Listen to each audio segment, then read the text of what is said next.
الفلاح.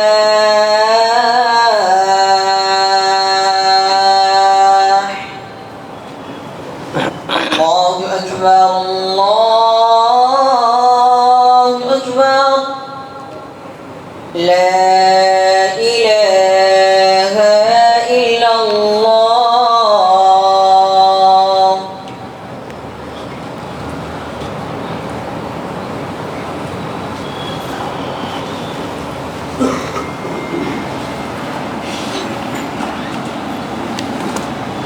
السلام عليكم ورحمة الله وبركاته.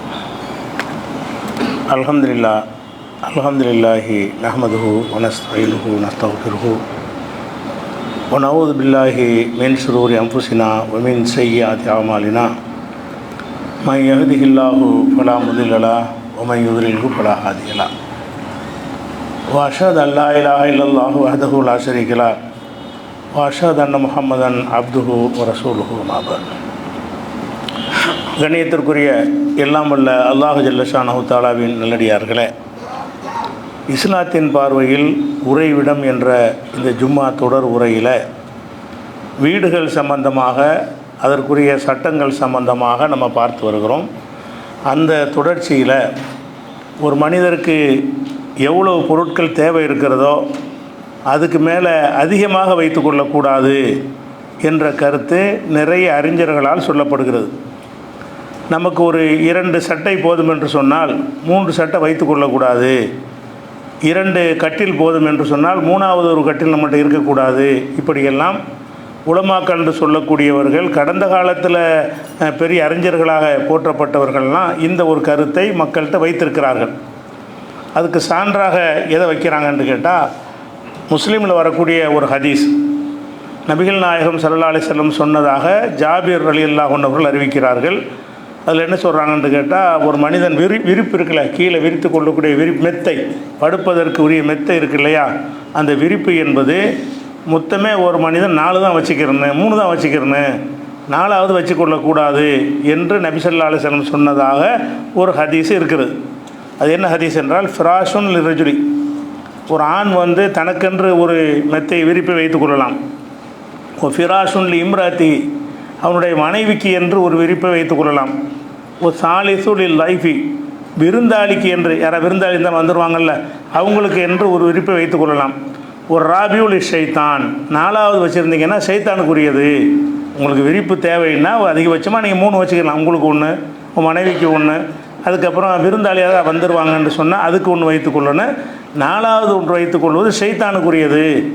இந்த கருத்தில் இந்த ஒரு ஹதீஸ் தான் இருக்குது. இந்த பொருள்களை குறைவாக வைத்துக்கொள்ளணும்னு சொல்லக்கூடியது வேறு எந்த ஒரு ஹதீஸும் கிடையாது. இந்த ஒரு ஹதீஸ் தான் ஏராளமான நூல்களில் இருக்கும். ஆனால் எல்லாம் இவர் அறிவிக்கிறது தான், ஜாபீருங்கிறவர் அறிவிக்கக்கூடிய ஒரு ஹதீஸ் தான். நிறைய ஹதீஸாக இதை சொல்ல முடியாது. முஸ்லீமில் வந்திருக்கிறது, புகாரியை தவிர எல்லா நூல்களையும் வந்திருக்கிறது. இந்த ஹதீஸ் இடம்பெறாத நூலே இல்லை. அப்போ இந்த ஹதீஸை வச்சுக்கிட்டு என்ன செய்கிறாங்கன்னு கேட்டால், தேவைக்கு மேலே பொருள் வச்சுக்கிறக்கூடாது, எதை யூஸ் பண்ணுறோமோ அவ்வளோதான் வச்சுக்கணுமே தவிர சும்மா இருப்பில் வைத்துக்கொள்ள, ஸ்டாக் வைக்கிறோம்ல, அந்த மாதிரி எந்த பொருள்களும் வைத்துக்கொள்ளக்கூடாது என்று பல அறிஞர்களும் சொல்கிறார்கள். ஆனால் இது சரியில்லை. ஏன்னு கேட்டால், அல்லாஹ் ஒன்றை ஹலால் ஆக்கிட்டான்னு சொன்னால் அதுக்கு அவர் ரேஷன்லாம் வைக்க மாட்டான். ஒன்று ஹலால்னா ஹலால் தான், ஒன்று ஹலாலாக இருக்குன்னா ஹராமாக இருக்கும். ஹலால்னு சொல்லிவிட்டு நீ 3 வேளை தான் சாப்பிடணும், 2 இட்டு தான் சாப்பிடணும்னு சொல்ல மாட்டான். சாப்பிட்றது ஹலால்னு சொன்னால் 100 கூட சாப்பிட்டுக்க. சாப்பிட்றது ஹலால், சாப்பிட்றது ஹராம் என்று தான் அல்லாஹ் சொல்லுவானே தவிர ஒன்றை ஹலாலாக்கிவிட்டு அதுக்கு லிமிட்டு பண்ணுறதுங்கிற ஒரு பேசிக் இஸ்லாத்தில் கிடையாது. இன்னும் சொல்லப்போனால் அல்லாஹ் என்ன செய்கிறான்னு கேட்டால், குர்ஆனில் யாயுஹல்லதீன ஆமனு, நம்பிக்கை கொண்ட மக்களை, லா துஹர்ரிமு தய்யிபாத்தி மா அஹல்லல்லாஹு லக்கும், அல்லாஹ் உங்களுக்கு ஹலாலாக்கிய தூய்மையானவர்களை நீங்களாக ஹராமாக்கி கொள்ளாதீர்கள். வலா தஅத்தது, வரம்பு மீறாதீங்க. அல்லாஹ் ஹலால்னு ஆக்கிட்டான்னு சொன்னால் இத்தனை தான் வச்சுக்கிறணும், அத்தனை தான் வச்சுக்கிறணும். இந்த ஹதீஸ் இந்த வசனங்கள்லாம் மாற்றமாக இருக்குது. இந்த மாதிரி ரசூலுல்லாஹ், இன்னும் சொல்லப்போனால் இந்த ஹதீஸுடைய கருத்தை நீங்கள் பார்த்தா கூட, ஒரு விரிப்பு என்பது கணவனுக்கு 1 மனைவிக்கு 1 வச்சுருப்பாங்க. இந்த ஹதீஸில் வாசனை எப்படி வருது? நீ புருஷன் ஒன்று வச்சுக்கணும் பொண்டாட்டி ஒன்று வச்சுக்கணும்னு கேட்டால் உலகம் பூரா இஸ்லாமிய அமைப்புலையும் ரசூலுல்லாஹ் கூட நினைச்சாங்க ஒரு விரிப்பு தான் அவங்களுக்கு மனைவிக்கு இருந்தது. ஒரு மெத்தை தான், ஒரு கட்டில் தான் புருஷன் பொண்டாட்டி படுப்பாங்களே தவிர கல்யாணம் பண்ணி கொடுக்கும்போது புருஷனுக்கு ஒரு கட்டில் பொண்டாட்டி கட்டில் கூட திருமண வாழ்க்கை பிரிக்கிறது உரியதாயிரும். அந்த ஹதீஸ் வாசகமாக என்னவா இருக்குன்னு கேட்டால் அதை கேட்பவர்கள் ஏதோ ஒரு கவனக்குறைவாக தப்பாக கேட்டிருக்கிறார்கள், தப்பாக புரிந்திருக்கிறார்கள் என்பது விளங்க முடிகிறது. புருஷன் பொண்டாட்டியை சொல்லும்போது எப்படி வருதுன்னு கேட்டால் ஃபிராஷுன் லிர்ரஜுலி, ஒரு மெத்தை வந்து புருஷனுக்கு, ஒரு ஃபிராஷுன் லிம்ராத்தி இன்னொன்று மனைவிக்குன்னு வருது. புருஷனுக்கும் பொண்டாட்டிக்கும் இது ரெண்டு எதுக்கு? அதுபோக அந்த ஹதீஸுடைய கருத்தை நீங்கள் சிந்திச்சு பார்த்தா கூட ஒரு குடும்பத்தில் புருஷன் பொண்டாட்டி 2 பேர் தான் இருப்பாங்களா? பாப்பா மூலம் இருக்க மாட்டாங்களா? புள்ள குட்டியெல்லாம் இருக்க மாட்டாங்களா? அது 2 இப்படி 4 3 தான் இப்படி கணக்கு பண்ணுறது. விரிப்புகள் மொத்தம் என்ன புருஷன் பொண்டாட்டி மட்டும்தான் இருப்பாங்கன்னு சொல்ல முடியுமா? 4 பிள்ளைகள் இருந்தால் 4 பேருக்கு இப்போ விரிப்பு வேணுமே. விருந்தாளி ஒருத்தர் தான் வருவார். 4 விருந்தாளி வந்து என்ன செய்வீங்க? விருந்தாளிக்குன்னு 1 வச்சுக்கிடலாம், விருந்தாளிக்குன்னு 1 தான் வச்சுக்கணுமா? அதிகமாக வச்சா சைத்தான் குழுன்னு வருது. அப்படி வச்சுக்கலாம். ஒரு 10 விருந்தாளி வந்துட்டாங்கன்னு என்ன செய்கிறது? நமக்கு அதிக விருந்தாளி வரக்கூடிய ஒரு குடும்பமாக நம்ம இருக்கிறோம். நிறைய அறிமுகம் இருக்குது, நிறைய பழக்க வழக்கம் இருக்குது, நிறைய பேர் விருந்தாளி வருவாங்கன்னு சொன்னால் அதுக்கு தகுந்த மாதிரி தான் வச்சுக்கிறேன்னு. 5 விருந்தாளி வந்தாலும் இந்த ஒரு படுக்கை தான், ஆளுக்கு 2 மணி நேரம் படுத்துக்கிறேன்னு சொல்ல முடியுமா? அப்போ அந்த ஹதீஸோட கருத்து எப்படி இருக்குது? அல்லாஹ்வுடைய ரசூலுடைய கருத்து மாதிரி இல்லை. அந்த இப்போ ஜாபிர் அறிவிக்கிறாரு, இஸ்லாமிய அடிப்படை இந்த உணவு உடைகள் சம்பந்தமான பேசிக் இஸ்லாம் என்ன சொல்கிறதோ அது அனைத்துக்கும் மாற்றமாக இது இருக்கிறது. அதாவது எந்தளவுக்கு மாற்றமாக இருக்குன்னு கேட்டால் குடும்ப வாழ்க்கையை பிரிக்கிற மாதிரி இருக்குது. புருஷன் ஒரு கட்டில் இப்போ மெத்தையில் படுத்துக்க, பொண்டாட்டி மெத்தையில் படுத்துக்கன்னு சொல்லுவது வந்து அது கல்யாணத்துடைய அர்த்தமே இல்லாமல் ஆக்கி விடுகிறது. உலகத்தில் எந்த சமூகத்திலும் இது கிடையாது, எந்த ஜமாத்திலையும் கிடையாது, எந்த இயக்கத்திலையும் கிடையாது, எந்த மக்கள்கிட்டையும் கிடையாது. கணவன் மனைவின்னா என்ன செய்வாங்க? ஒன்றாகத்தான் ஒரு படுக்கை தான் வைத்திருப்பார்கள். அப்போ தான் அவங்களுக்குள்ளே அந்யோன்யமாக நெருக்கமாக இருப்பார்கள். அப்போ கணவன் தனியாக படுத்துக்க, பொண்டாட்டி தனியாக படுத்துக்கன்னு ஒரு கருத்து சொல்லுமே. ஆனால் இதை நபிகள் நாயகம் ஸல்லல்லாஹு அலைஹி வஸல்லம் சொல்லியிருப்பார்களா? முஸ்லீமில் வந்திருக்கிறது, இதை நபி சொல்லியிருப்பாங்களான்னு சிந்திக்கக்கூடிய வகையில் அதில் ஒரு குளறுபடி இருக்கிறத ஒன்றாவது பார்க்குறோம். அதுபோக கணவன் மனைவி மட்டுமா இருப்பாங்க? 3ஆவதாக விருந்தாளிக்கு ஒன்று வச்சுக்கலாம். நீ கணவனுக்கு ஒன்று வச்சுக்க, மனைவிக்கு ஒன்று வச்சுக்க, விருந்தாளிக்கு ஒன்று வச்சுக்கன்னு சொன்னால் அந்த குடும்ப உறுப்பினர் மொத்தம் 2 பேர் தான் இருப்பாங்களா? அப்படி தான் இருந்தாங்களா? புள்ளக்குட்டி இல்லாத சமுதாயமாக இருந்தாங்களா? எல்லாரும் மனைவி மக்களோட பிள்ளைகளோடு தான் இருந்தார்கள். அவரவருக்கு பிள்ளைகள் இருக்குமானா அந்த பிள்ளைகளுக்கு ஒரு மெத்தை வேணும்ல, ஒரு படுக்கை வேணுமா இல்லையா? அப்போ 2 தான் வச்சுக்கணும். 3ஆவது 4ஆவது இருந்தால் சைத்தாண்டா எப்படி ஆகும்? ஒருத்தருக்கு 4 பிள்ளை இருக்குது, 4 பிள்ளைக்கு 4 பெட்டு வாங்கிட்டாருன்னா சைத்தானுக்கு ஒரு சைத்தான் வாங்கிட்டாருன்னா அது சைத்தானுக்குரியது கடும் வார்த்தது. சைத்தானுக்குரியதுன்னா செய்யவே கூடாது, பயங்கரமான ஒரு தப்பு என்கிறதுக்கு பயன்படுத்தக்கூடிய வார்த்தையாக இதில் வந்திருக்குது.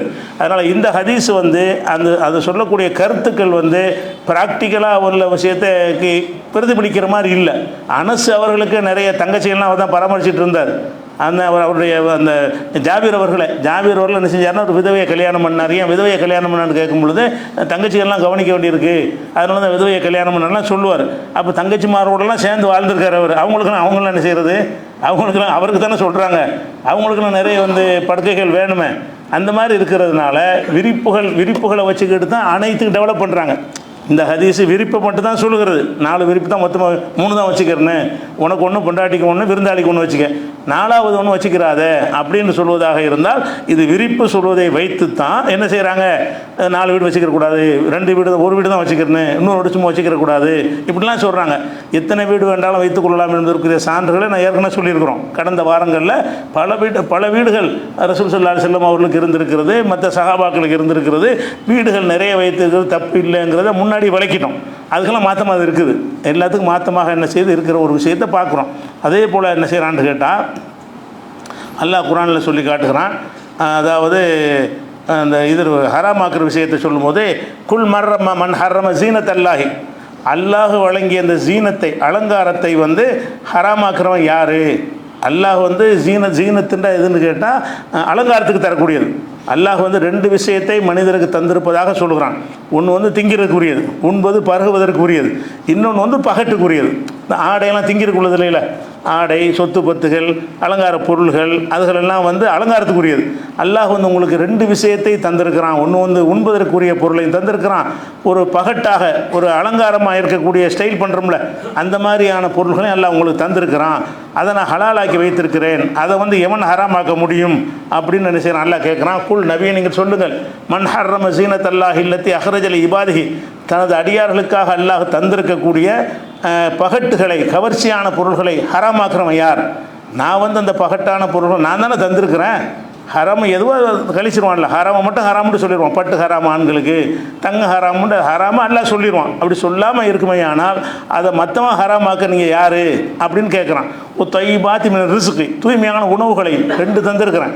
ஒன்று ஒரு பகட்டான பொருள்களையும் தந்திருக்கிறேன், இன்னொன்று தூய்மையான உணவுகளையும் தந்திருக்கிறேன். இந்த 2ஐயும் எவன் ஹராமாக்குறவன் அப்படின்னு கேட்டுட்டு, குல் நபியை நீங்கள் சொல்லுங்கள், ஹியல் இல்லதீன ஆமனு ஃபில் ஹயாத்தி துன்யா, இந்த பொருள்கள் எல்லாம் துன்யாவில் மூமின்களுக்கு நமக்கு தான் உரியது, உரிமையை நமக்கு தாங்கிறான்ல. மற்றவர்கள் சேர்ந்து பயன்படுத்திக்கிறாங்களே தவிர யார் அல்லாஹ்வுக்கு கட்டுப்பட்டு ஒழுங்காக நடக்கிறான் அவனுக்கு தான் இதை அனுபவிக்கிறதுக்கு அதிக உரிமை இருக்குது.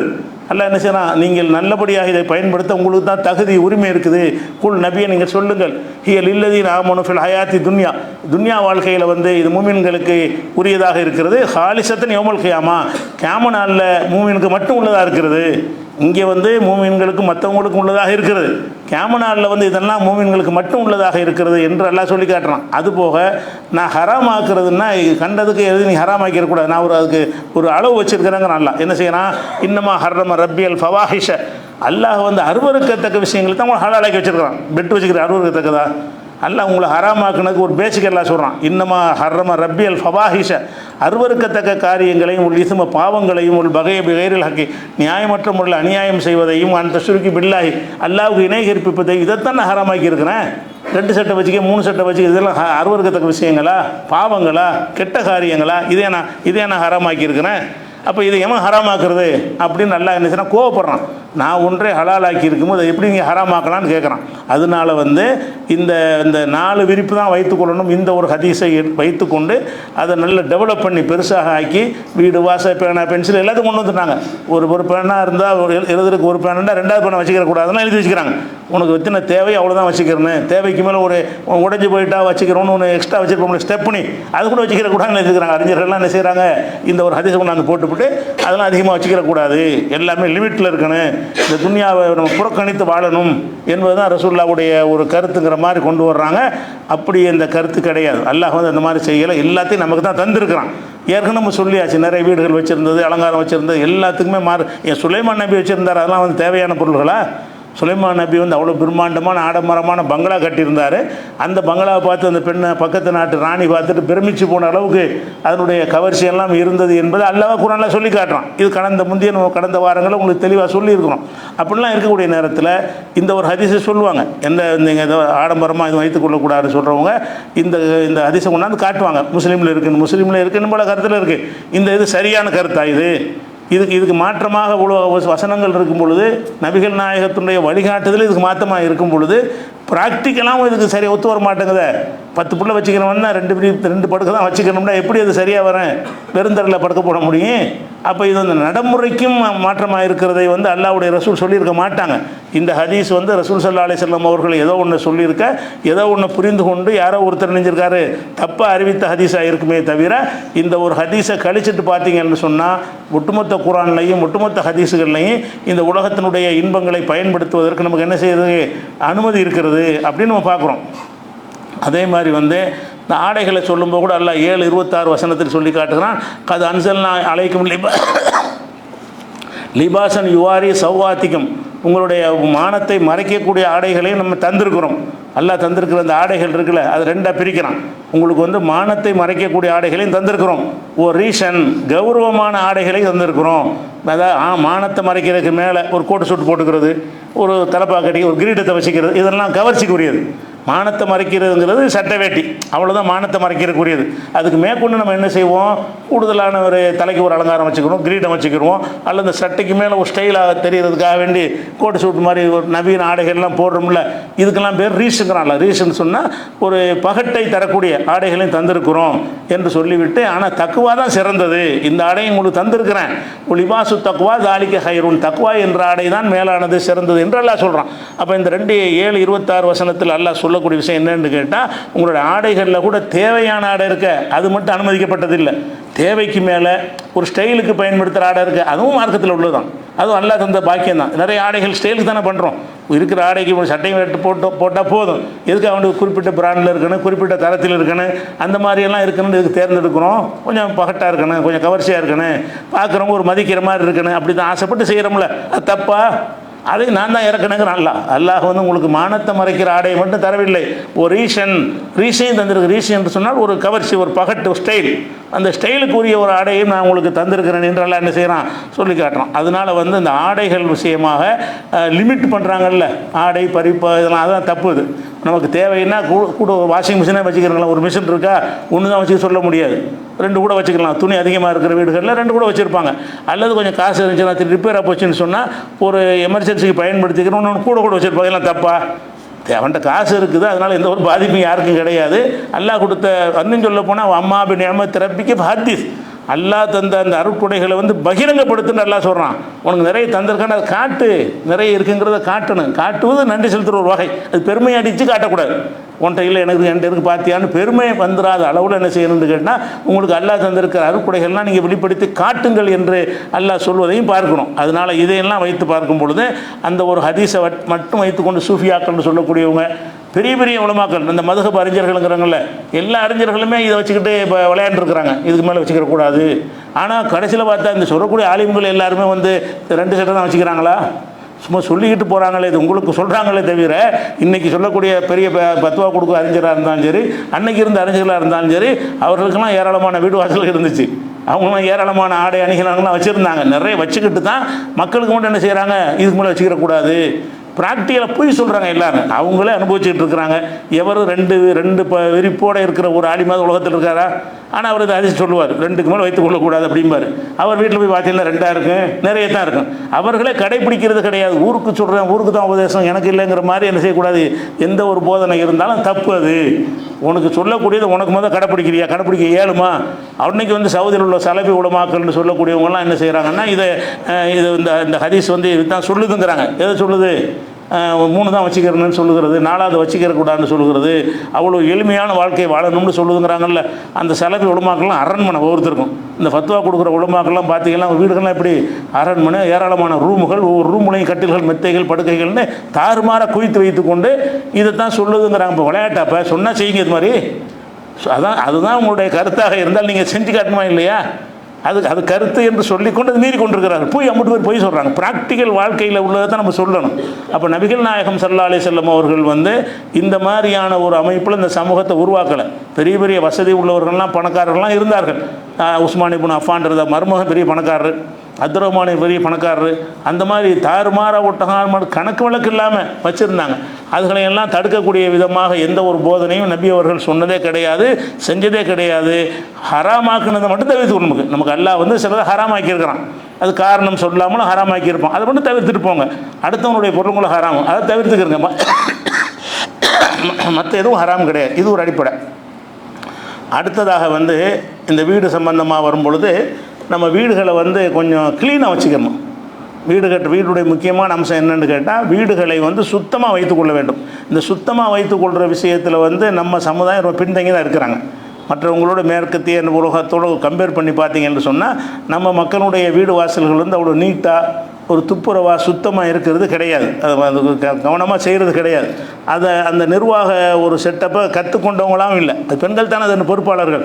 பெண்களுக்கு அந்த சுத்தமாக வைத்துக்கொள்ளணும், நீட்டாக வைத்துக்கொள்ளணும் என்கிற ஒரு விஷயம் தெரியவே இல்லை. சுத்தமாக இருக்கிற 2 வகை இருக்கிறது. ஒன்று வந்து அசுத்தங்கள் இருக்குல்ல, அசுத்தங்கள் எந்த பொருள்கள் இருந்தால் நம்ம தொழுகையெல்லாம் பாதிக்குமோ, மலை ஜலம், சிறுநீர், இந்த மாதிரி அசுத்தங்கள் இல்லாமல் இருக்கிறது ஒரு வகை தூய்மை. இன்னொன்று வகை அழுக்கு இல்லாமல் இருக்கிறது. அழுக்கு இருந்தால் நம்ம தொழுகை பாதிக்கும். அழுக்கு சட்டை போட்டு தொழுவலாம்ல, அழுக்கு சட்டையை போட்டு தொழுவலாம். ஆனால் சுத்தமில்லாத சட்டை தான் அது. அழுக்கான சட்டை என்பது சுத்தமில்லாத சட்டை, அதை போட்டு நீங்கள் தொழுவலாம். ஆனால் சிறுநீர் பட்டிருந்த சட்டையை வச்சு நீங்கள் போட்டு தொழுவ முடியாது. ஒன்று அசுத்தமானது, இன்னொன்று அழுக்கான, 2 வகை இருக்குது. 2க்கும் பேர் தூய்மையை தான் நம்ம சொல்லுவோம். ரெண்டுக்கு என்ன பேர்? 2மே தூய்மையாக இருக்குதுன்னு சொல்லுவோம். அப்போ தூய்மையை பொறுத்த வரைக்கும் இந்த அசுத்தங்கள்லேருந்து தூய்மையாவோட கவனமாக இருக்கிறாங்க. நம்ம எந்த வீட்டில் போனாலும் மலை ஜலங்கள் அது மாதிரிலாம் இருக்காது. ரொம்ப நீட்டாக யூரின் போனால் கூட சுத்தம் பண்ணிட்டு வர்றாங்க. அந்த மாதிரியான அந்த தொழுகையை, வணக்க வழிபாடுகளை பாதிக்காத சுத்தங்கள் இருக்குல்ல, அந்த சுத்தங்களை முஸ்லீம்கள் அளவுக்கு யாரும் கடைப்பிடிக்கிறது இல்லை. நம்ம தெளிவாக எல்லா வீடுகள்லையும் எல்லோரும் அவங்க சட்டையில் அசுத்தம் பட்டுருச்சுன்னா போய் கழுவிட்டு தான் செய்வாங்க, மறுபடியும் யூஸ் பண்ணுவாங்க, இல்லாட்டி துவைக்கிறதுக்கு போட்டுருவாங்க. ஆனால் அந்த தூசி தும்பட்டை இருக்கிறது இப்போ எங்கேயும் கை வைக்க முடியாது. அந்த மாதிரி அதெல்லாம் வந்து இப்போ அசுத்தத்தில் வராது. அதெல்லாம் மார்க்கத்தில் தடுக்கப்பட்ட வராண்டாலும் அதையும் கொஞ்சம் தூய்மையாக வச்சுக்கிறேன்னு அப்படிங்கிறது தான் மார்க்கத்தினுடைய கட்டளை. நல்லா என்ன செய்கிறான்னு கேட்டால், 9வது சூறாவில் 108வது வசனத்தில் சொல்லி காட்டுகிறான். ஒரு மஸ்ஜிதை பற்றி சொல்கிறான். அதாவது மஸ்ஜிதை குபான்னு ஒரு மஸ்ஜித் இருக்குல்ல, மதீனாவில் ரசூலுல்லாஹ் போன உடனே முதல்ல கட்டப்பட்ட பள்ளிவாசல் வந்து குபா பள்ளி தான். அதுக்கு பிறகு தான் மதீனாவுக்கு போகிறாங்க. மதீனாவுக்கு ரசூலுல்லாஹ் முதல்ல போகலை. மதீனாவுக்கு அவுட்டோரில் இருக்கக்கூடிய அந்த குபாங்கிற பகுதியெல்லாம் போய் சில நாட்கள் தங்கினாங்க. தங்கி அங்கே ஒரு பள்ளிவாசலை கட்டினாங்க. அந்த பள்ளிவாசலுக்கு பேர் தான் மஸ்ஜிதை குபான்னு சொல்லுவது. அது அவங்க கைப்பட இருந்து கட்டின ஒரு பள்ளிவாசல். அதுக்கு பிறகு ஊருக்குள்ளே போயிடுவோம் அப்படின்னு சொல்லிட்டு மதீனாவுக்கு வந்த பிறகு 2வது கட்டப்பட்ட பள்ளி தான் மஸ்ஜித் நபவின்னு சொல்கிறோம்ல, நபியுடைய பள்ளி, அந்த பள்ளிவாசல். அப்போ அல்லாஹ் என்ன செய்கிறான்னா அந்த பள்ளிவாசலை பற்றி சொல்கிறான். முதல்ல கட்டப்பட்ட பள்ளி இருக்க இஸ்லாமில் முதல்ல கட்டப்பட்ட பள்ளிங்கிறது குபா பள்ளி தான். அல்லாஹ் சொல்லி காட்டினா ல மஸ்ஜிதுன் உஸ்ஸிஸ அலா தக்வா மின் அவ்வலி யௌமின், ஆரம்பம் முதல்ல தக்குவா அடிப்படையில் கட்டப்பட்ட இந்த பள்ளிவாசல் இருக்குது, அதுதான் அஹக்வான் தக்கும ஃபீஹி, நீ தொழுவதற்கு தகுதியான ஒரு பள்ளி அப்படின்னு சொல்லிட்டு ஃபீஹி ரிஜாலுன் யுஹிப்பூன யதத்தஹரு, அங்கே உள்ள மக்கள் இருக்கிறாங்க, தூய்மையை விரும்புகிற மக்கள் அங்கே இருக்கிறாங்க. அங்கே உள்ள மக்கள் ரொம்ப நீட்டாக இருக்கிற விரும்புவாங்க. இந்த குபா பகுதியில் இருக்கக்கூடிய மக்கள் எப்படி இருப்பாங்கன்னா எல்லாத்தையும் சுத்தமாக வச்சுக்கிறேன்னு என்று விரும்பக்கூடியவர்களாக மக்கள் அவங்க இருக்கிறாங்க. வல்லாஹு யுஹிப்புல் முத்தஹிரீன், இந்த மாதிரி தூய்மையை விரும்பக்கூடிய மக்களை வந்து அல்லாஹ் நேசிக்கிறான். அப்போ அந்த குபா பகுதியில் உள்ளவர்கள் என்ன செய்வாங்கன்னு கேட்டால் எல்லாமே நீட்டாக இருக்கணும், சுத்தமாக இருக்கணும் அப்படின்னு கருதக்கூடிய மக்களாக அந்த குபாவில் இருக்கிறவங்கன்னா யாருன்னு கேட்டால் ரசூலுல்லாஹ்வுடைய அம்மா வழி சொந்தக்காரங்க எல்லாருமே. பனு அம்ர் இப்னு அவ்ஃப்ங்கிற கோத்திரத்தார் அங்கே தான் இருக்கிறாங்க. ஆமீனாவுடைய உறவினர்கள் தான் அங்கே இருந்த அந்த குடும்பத்தார்கள். அந்த குடும்பத்தார்களை பற்றி அல்லாஹ் என்ன சொல்கிறான்னு கேட்டால் அவங்க அந்த பள்ளிவாசலில் இருக்கக்கூடிய அந்த மக்கள் வந்து ரொம்ப சுத்தமத்தமாக இருக்கிறாங்க, அவங்க சுத்தத்தை விரும்புகிறாங்க என்று அல்லாஹ் என்ன செய்கிறான்னா சுத்தமாக இருக்கக்கூடிய ஒரு மக்களை சொல்லி அவங்கள வந்து அல்லாஹ் நேசிக்கிறான் என்று சொல்லக்கூடிய ஒரு காட்சியை பார்க்கணும். அதே மாதிரி வந்து இந்த பெண்கள் மாதவிடாய் சம்பந்தமாக வரும் பொழுது மாதவிடாய் நேரத்தில் அவங்கள விட்டு இந்த குடும்ப வாழ்க்கையில் விலகி கொள்ளுங்கள், ஆனால் அது தூய்மையாகிற வரைக்கும் குளிக்கிற வரைக்கும் நீங்கள் இல்லறத்தில் ஈடுபடாதீங்க அப்படின்னு சொல்லிட்டு அதுக்கு காரணத்தால் என்ன செய்கிறான்னா இன்னல்லாஹ் யுஹிப்பு தவ்வாபீன யுஹிப்புல் முத்தஹிரீன், அல்லாஹ் வந்து தவ்வா செய்து திருந்துறவங்களையும் விரும்புகிறான், தூய்மையை விரும்புகிறாங்கல்ல அவங்களும் எல்லாம் நேசிக்கிறான். எல்லாம் நீட்டாக இருக்கணும், சுத்தமாக இருக்கணும்னு விரும்பக்கூடியவர்கள் அல்லாஹ்வும் நேசிக்கிறானா. அப்போ எதனால் நம்ம சுத்தமாக இருக்கணும்னு ஆசைப்படுகிறோமோ அது வந்து அல்லாஹ்வுக்கும் விருப்பமான ஒரு விஷயமாக அல்லாஹ் குர்ஆனில் சொல்லி காட்டுகிறான். அதே மாதிரி இப்ராஹிம் அலைஹிஸ்ஸலாம் இஸ்மாயில் அலைஹிஸ்ஸலாம் அந்த 2 பேருக்கும் அல்லாஹ் என்ன செய்கிறான்னு கேட்டால் இந்த காபத்துல்லாவை கட்டுமாறு கட்டளையிடுறான். காபத்துல்லாங்கிறது ஆதம் அலைஹிஸ்ஸலாம் கட்டினதுக்கு பிறகு அது சீதளம் அடைஞ்சு எங்கனுக்குள்ளே இருக்குன்னு தெரியாத அளவுக்கு அழிஞ்சு போயிடுச்சு. பிறகு இப்ராஹிம் அலைஹிஸ்ஸலாம் என்ன செய்கிறாங்கன்னா அவங்களுடைய பிள்ளைகளை கொண்டு போய் அவங்க மனைவியை கொண்டு அந்த பாலைவனத்தில் கொண்டு விடுறாங்க. அங்கே தான் காபத்துல்லா இருந்துச்சு தெரியாது அவங்களுக்கு. அங்கே கொண்டு பாலைவனத்தில் விடுறாங்க. வளர்ந்து இப்ராஹிம் இஸ்மாயில் நபி பெரிய ஆளாக போன பிறகு அல்லாஹ் என்ன செய்கிறான்னா இந்த இடத்துல தான் ஆதம் அலைஹிஸ்ஸலாம் கட்டின இடம் இருக்குது, அதில் நீ வந்து காபாவை கட்டுன்னு அல்லாஹ் உத்தரவு போடுறான். அங்கே கொண்டு தற்செயலாக தான் குடியமர்த்துறாங்க. அந்த இடத்துல தான் காபத்துல்லாவை ஆதம் அலைஹிஸ்ஸலாம் கட்டி இருந்தார்.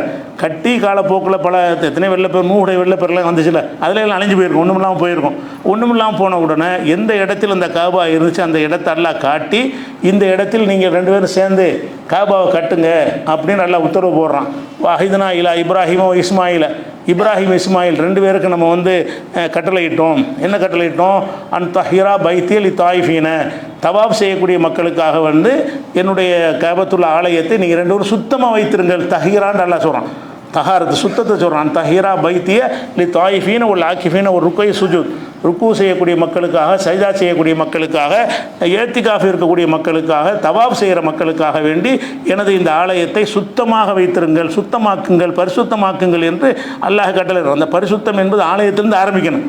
ஆலயத்தை பரிசுத்தம் வச்சுக்கணும். தொழக்கூடிய மக்கள் ருக்கு செய்ய வருவாங்க, சஜ்தா செய்ய வருவாங்க, ஏத்திகாஃப் இருக்க வருவாங்க, தவாப் செய்கிறதுக்கு வரக்கூடியவங்களுக்கு கூட அங்கங்கே தூசி தூப்பட்ட அந்த மாதிரி அடுக்கெல்லாம் இருக்கக்கூடாது, அது நீட்டாக வச்சுக்கிறணும். அப்போ நீட்டாக வைத்து கொள்ள வேண்டும் என்பது வந்து அல்லாஹ்வுடைய ஒரு விருப்பமாக இருக்கிறதுனால தான் காபத்துல்லாவை கட்டுங்கன்னு மட்டும் சொல்லலை, காபாவை கட்டுங்கள்னு சொன்னால் வேறு இடத்துல. இந்த இடத்துல சொல்லக்கூடிய கட்டளை என்னன்னா நீங்கள் தூய்மையாக்கணுங்கிறான். காபத்துல்லா எனது வீட்டை வந்து நீங்கள் தூய்மையாக்கி வையுங்கள். 125 வசனத்தில் நம்ம இருக்கிறோம்.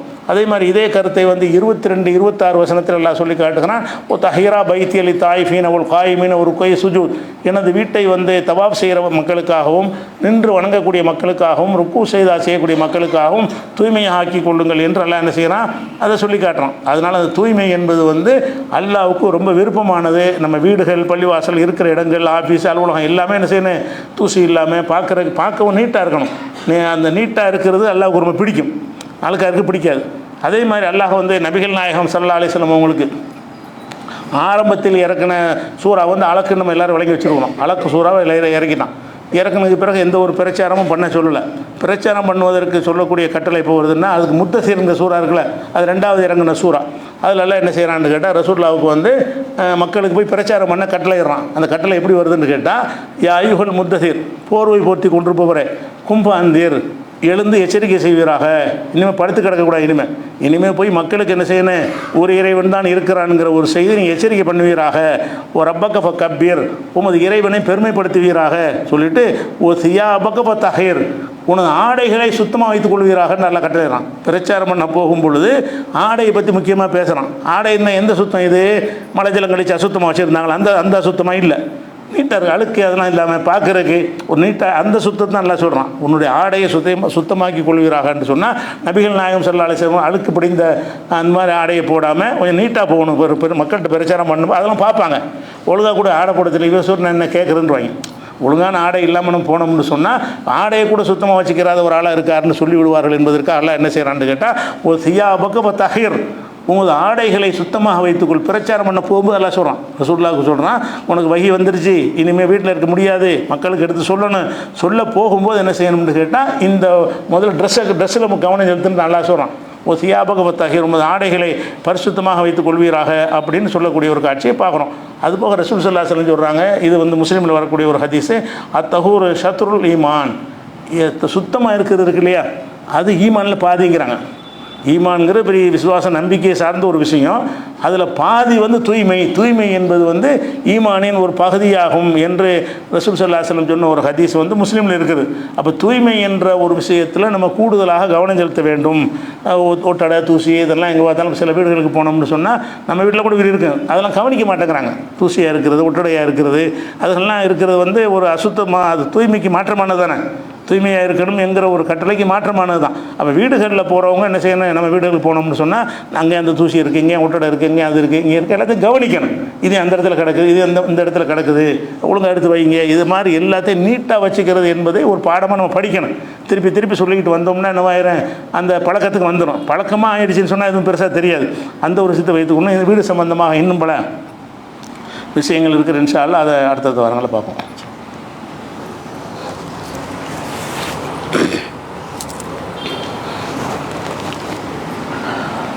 அன்பிற்குரிய சகோதர சகோதரிகளை, இப்போ இந்தியாவை பற்றி எறியக்கூடிய, பாராளுமன்றமே பற்றி எறியக்கூடிய ஒரு இஷ்யூ ஓடிக்கொண்டிருப்பது உங்களுக்கெல்லாம் தெரியும். அது என்னென்னு கேட்டால், நாடாளுமன்றத்தினுடைய எம்பிக்களுடைய எண்ணிக்கையை வந்து தமிழகத்துக்கு குறைக்க போகிறாங்க. தமிழ்நாட்டில் 39 எம்பி இருக்கிறோம். எம்பிக்கள் பாராளுமன்ற உறுப்பினர்கள் 39 பேர் இருக்கிறோமா. இந்த 39 எம்பிக்களுடைய எண்ணிக்கையை குறைப்பதற்கு அரசாங்கம் ஒரு மசோதா கொண்டு வர்றாங்க அப்படின்னு சொல்லிவிட்டு, நம்ம பிரதிநிதித்துவம்லாம் குறையுது என்று முதல்வர் அவர்கள் அறிவித்து, அவங்க கட்சி அறிவித்து, கூட்டணி உள்ள கட்சிகள்லாம் அறிவித்து, எல்லாருமே கருப்பு கொடியை போராட்டம் பண்ணி 3 நாளைக்கு நடத்தி கொண்டிருக்கிறார்கள். பாராளுமன்றத்தை கடுமையான எதிர்ப்புகளை காட்டி கொண்டிருக்கிறார்கள். அப்போ இதுக்கு வந்து அமித்ஷா என்ன பதில் சொல்கிறாருன்னு கேட்டால், அதிகரிக்கத்தானே செய்கிறோம், எங்கே குறைக்கிறோன்னு கேட்குறாரு. என்ன செஞ்சுருக்கிறாங்கன்னு கேட்டால், இந்த பாராளுமன்றத்தில் இப்போ இருக்கிற எண்ணிக்கையில் இருந்து 50% அதிகமாக்குறது. இப்போ 100 பேர் இருக்கிற மாநிலத்துக்கு 150 ஆக்குறது, 50 பேர் உள்ள மாநிலத்தில் 75 ஆக்குறது. மக்கள் தொகை கூடி போச்சுல, மக்கள் தொகை கூடி போயிட்டதுனால எம்பிக்களுடைய எண்ணிக்கையை நாங்கள் அதிகரிக்கிறதுக்கு தான் இதை கொண்டு வர்றோம் அப்படின்னு சொல்லிவிட்டு, தமிழகத்துக்கு 39 இருக்குல்ல, 39ல் 50% சேர்த்திங்கன்னா 20 சேர்க்கணும், 59 போயிடும். இப்போ 39 40 வச்சுக்கிறீங்களேன், 40 தொகுதி இருக்குது, அதில் பாதி எவ்வளோ 20 60,000. அப்போ உங்களுக்கு அந்த 39 இருக்கிறதுனால 59 வரும். அப்போ 59 இடம் வரப்போ லிஸ்ட்டை வாசிக்கிறார். பார்லிமெண்ட்டில் யார் வாசிக்கிறா, இவங்க வந்து பொய் பிரச்சாரம் பண்ணுறாங்க, எண்ணிக்கை குறைப்பதாக சொல்கிறார்கள், நாங்கள் எண்ணிக்கையை ஜாஸ்தியாக தான் போகிறோம், எண்ணிக்கை 40 எம்பியாக இருக்குது, 39 எம்பியாக இருக்கிறத 59 ஆக்குவது வந்து அதிகமாக கம்மியா அப்படின்னு ஒரு கேள்வியை கேட்ட ஒரு பதில் சொல்கிறார். அப்போ இந்த ஆளுக்கு வந்து குறைக்கிறான்னு பிரச்சாரம் பண்ணுறாங்க, அவன் என்ன செய்கிறான், கூட்டுறன்னு பிரச்சாரம் பண்ணுறான். மக்களுக்கு விளங்கலை. இன்னும் இவன் சொல்கிறான், கூட்டுறன்னு அவன் சொல்கிறான், 39 இருக்கிறது 59 ஆக போகிறேன்னு தானே சொல்கிறான், இது எதுக்கு போட்டு குறை சொல்கிறாங்கன்ட்டு இப்படியான ஒரு கருத்து. அந்த கருத்தில் உள்ளவர்கள், பிஜேபி கூட்டணியில் இருக்கக்கூடியவர்கள், அதுக்கு சார்பாக உள்ளவர்கள்லாம் அப்படி பேசுகிறாங்க. இவங்க என்ன செய்கிறாங்கன்னா, குறைக்கிறதுக்கு இந்த திட்டம் கொண்டு வர்றேங்கிறாங்க. அதில் என்ன பிரச்சனைன்னு கேட்டால், அது 2 விஷயம் இருக்குது. கூட்டுவது என்பதை 2 பேசிக்கில் கொண்டு வர்றாங்க. ஒரு பேசிக்கு தான் மக்கள்கிட்ட சொல்கிறாங்க, மக்கள்கிட்ட சொல்லலாம் மறைக்கிற ஒரு பேசிக் இருக்குது, அது மசோதாவில் இருக்கிறது. என்ன மசோதாவில் இருக்குதுன்னு கேட்டால், முதல்ல வந்து 50% கூட்டிடுறது, அதாவது 40 இருந்தால் 60 ஆக்குறது, 80 இருந்தால் 120 ஆக்கிறது. 80 எம்பி ஒரு மாநிலத்துக்கு இருந்தால் இன்னொரு 40 சேர்த்துருவாங்க. 80 இருந்தால் 40 சேர்ப்பாங்க. 60 எம்பி இருந்தால் 30 சேர்ப்பாங்க. 100 எம்பி இருந்தால் 50 சேர்ப்பாங்க. 50 எம்பி இருந்தால் 20, பாதி சேர்க்குறது. எவ்வளோ எம்பி இருக்கிறாங்களோ அது மாதிரி இன்னொரு அதில் ஒரு பாதியை சேர்த்து 50% அதிகரிக்கிறது. அதிகரிக்கிறதுன்னு சொன்னால் 543 தானே எம்பிகள் இருக்குது. எப்படி அதிகரிப்பீங்க? எம்பிக்களுடைய எண்ணிக்கை 543 தானே இருக்குது. எப்படி அதிகரிப்பீங்கன்னு கேட்டால் அதை வந்து 850 ஆக்கிடுறது. பார்லிமெண்ட்டுடைய எம்பிக்கள் எண்ணிக்கை எவ்வளவு? இப்போ 540 பேருக்கு தான் இப்போ எம்பிக்கள் 540 + 3 543 பேர் தான் இப்போ எம்பிக்கள் இருக்கிறாங்க. இப்போ 543லேருந்து 60 ஆக்கினா எப்படி ஆக்க முடியும்? குறையுமே, ஷார்ட்டேஜ் வருமே. அதுக்கு என்ன சொல்கிற மத்திய அரசாங்கம்னு கேட்டால், நாங்கள் வந்து பார்லிமெண்ட்டுடைய எம்பிக்களுடைய எண்ணிக்கை ஜாஸ்தியாக்குவோம். அதுக்கு தான் இவ்வளோ வருஷம் கட்டினது. பார்லிமெண்ட்டை ஏற்கனவே இருந்த பார்லிமெண்ட் இருக்கும் பொழுதே புதுசாக ஒன்று கட்டினது எதுக்குன்னு கேட்டால், 888 இருக்கைகள் கொண்ட பார்லிமெண்ட் கட்டியிருக்கிறாங்க. 888 சீட் அதில் இருக்குது. எது கட்டினாங்கன்னு கேட்டால், பார்லிமெண்ட் எம்பிக்கள் எண்ணிக்கை அதிகரிக்கணும்னு அப்போ திட்டம் போட்டாங்க. எம்பிக்கள் எண்ணிக்கை அதிகரித்துட்டு உங்களுக்கு கூட்டுவோங்கிறாங்க. எம்பிக்கள் 540ங்கிற இருதை வந்து 850 ஆக்கிவிட்டு 850 இருந்து உங்களுக்கு 59 வரும். 40 + 19 போட்டு 59 இடம் உங்களுக்கு வரும் அப்படின்னு ஒரு லிஸ்ட்டை போட்டிருக்கிறாரு. இது நிஜம்தான், அதிகரிக்கத்தான் செய்கிறாங்க. ஆனால் அது 2 வகையாக செய்கிறாங்க. ஒரு வகையை தான் மக்களுக்கு சொல்கிறாங்க, மசோதாவில் இருக்கிறது மக்களுக்கு சொல்கிறாங்க. இன்னொரு வகை என்னன்னு கேட்டால், முதல்ல வந்து 40, 60, 59 ஆக்கிடுறது. ஆக்கிவிட்டு மக்கள் தொகை கணக்கு எடுக்கிறது. மக்கள் தொகை எவ்வளோ இருக்கிறாங்கன்னு 2வது கட்டமாக மக்கள் தொகை கணக்கெடுப்பு நடத்தும் பொழுது எவ்வளோ மக்கள் இருக்கிறாங்களோ அதுக்கு தகுந்தவாறு எம்பிக்களை என்ன செய்கிற மறுபடியும் வந்து அது கணக்கு போடுவது, மறுவரைன்னு அதுக்கு தான் பேர். அந்த மறுவரையறை செய்வது எப்படி செய்ய போகிறாங்கன்னு கேட்டால், முதல்ல உங்களுக்கு தமிழ்நாட்டுக்கு 60ன்னு ஆக்கிட்டான்னு வைங்க. 60ன்னு ஆக்கிட்டு அந்த மக்கள் தொகை கணக்கு எடுக்க போகிறாங்க. இப்போ நடந்துக்கிட்டு இருக்கிறது. இந்த தேர்தல் முடிஞ்சவொடனே விரிவாகலாம் செய்வாங்க. மொத்த நாட்டு மக்களுடைய கணக்கு எடுப்பாங்க. கணக்கு எடுக்கும் பொழுது தமிழ்நாட்டுடைய மக்கள் இத்தனை கோடின்னு 8 கோடின்னு வருதுன்னு வைங்க. 8 கோடி பேருக்கு எவ்வளோ கொடுக்கலாம் அப்படின்னு எடுப்பாங்க. அதே மாதிரி ஊபியுடைய மக்கள் தொகை வரும்பொழுது அவன் எவ்வளோ இருப்பான்னு கேட்டால் 24 கோடி இருப்பான். நம்ம 8 கோடியாக இருக்கும்போது அவன் எவ்வளோ இருப்பான்? 24 கோடி இருப்பான். அப்போ 8 கோடி எவ்வளோ கொடுக்குன்னு பார்க்கும் பொழுது அது என்ன ஆயிருன்னு கேட்டால், 60 ஆக்குனாங்கல்ல, 60 வந்து இப்போ 46 ஆகிக்கிறோம். முதல்ல கூட்டினாங்க, அதாவது 50% கூட்டிட்டாங்க. 50% கூட்டிட்டு அதையே கண்டினியூ பண்ணிகிட்டு இருந்தாலும் பாதிப்பு இல்லை. எல்லாத்துக்கும் 50 கூட்டிட்டோம் அப்படின்னு நிப்பாட்டாமல் கூட்டிட்டு அதில் இன்னொரு வேலை செய்ய போகிறோங்கிறாங்க. அந்த இன்னொரு வேலை என்னது? மக்கள் தொகை கணக்கு எடுத்துட்டு உனக்கு 8 கோடி பேர் இருக்கிறாங்க, 8 கோடி கால்குலேட் பண்ணால் உனக்கு வந்து 46 தான் வருதுன்றாங்க. அவனுக்கு எவ்வளோ இருக்கு? ஊபிக்காரனுக்கு 80, 120 கொடுத்தான்ல, 120 கொடுத்து அவனுக்கு கணக்கு பண்ணுவாங்க. உன்னுடைய கணக்கு பிரகாரம் 140 வரணும் அப்படின்னு 140 அவனுக்கு கூடும். 120 முதல்ல கொடுத்துருவாங்க 50%ங்கிற வகையில். 80 எம்பி இருக்கான் ஊபியில். 50 சேர்த்திங்கன்னா 50% சேர்த்திங்கன்னா 120 ஆயிரும். 80 + 40 அப்போ 120 ஆன உடனே 120 நிப்பாட்ட மாட்டாங்க. அவன் கணக்கு பண்ணுவான். 24 கோடி அவன் இருக்கிறான் உத்தேசமாக. 24 கோடி இருக்கும் பொழுது அப்போ இவன் 8 கோடிக்கு வந்து நீங்கள் 46 கொடுத்தீங்கன்னு சொன்னால் 24 கோடிக்கு அது 3 மடங்கு கொடுக்கணுமா இல்லையா? அந்த கணக்குப்படி பார்த்தீங்கன்னா 140 ஆயிரும். அப்போ எம்பிக்களுடைய எண்ணிக்கை நமக்கு கூடுவது 6, அவனுக்கு கூடுவது 60. என்ன பிரச்சனை கவனிக்கணும்? கூடுறது கணக்கு இல்லை, எத்தனையிலேருந்து கூடுது கம்பேர் பண்ணி பார்க்கணுமா இல்லையா? அவனுக்கு எவ்வளோ கூடுதுன்னு கேட்டால் 80ல் இருந்து 60 கூடுது. 80 சீட்டு உள்ளவனுக்கு 60 அதிகமாக்கி 140 எம்பி அவனுக்கு வந்துடுறான். அவனுக்கு மட்டும் ஊபிக்கு மட்டும் 140 எம்பி இருப்பான். தமிழ்நாட்டுக்கு வெறும் 46 தான் இருப்பீங்க.